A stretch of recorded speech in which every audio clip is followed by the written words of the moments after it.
అన్ని రకాల వస్త్రాలపై up to 66% of. సినిమాలో ఉపయోగించే డైలాగులు రాజకీయాల్లో వాడడం తప్పేనన్నారు మంత్రి సత్యకుమార్. సినిమాలో బాలకృష్ణ తొడకొడితే 20 సుమోలు గాల్లోకి ఎగురుతాయి, కానీ నిజ జీవితంలో చేయలేరు కదా అని వ్యాఖ్యానించారు. అలాగే మహేష్ బాబు 20 అంతస్తుల బిల్డింగ్ పై నుంచి రైల్లోకి దూకుతారు, రియల్ లైఫ్ లో సాధ్యం కాదు కదా అని కామెంట్ చేశారు.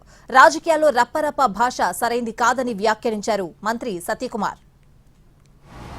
భాష రప్ప భాష వింటున్నాం, అది తప్పో ఒప్పో తర్వాత అయినా తెలుసుకొని ఒకసారి ఆత్మ పరిశీలన చేసుకొని ఇటువంటి భాష వాడడం తప్పని తెలుసుకోవాల్సిన పోయి సమర్థిస్తూ సినిమాల్లో ఈ డైలాగులన్నీ చెప్తున్నారు కదా, సినిమాల్లో చెప్పినప్పుడు బయట చెప్తే తప్పేంటి అని.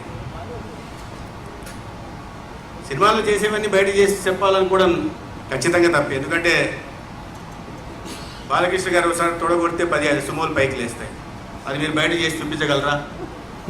మహేష్ బాబు గారు ఎక్కడో 20 అంతస్తుల భవనంలోంచి ఒక రైల్లోకి జంప్ చేస్తారు, బయట చూసి చేయించగలరా?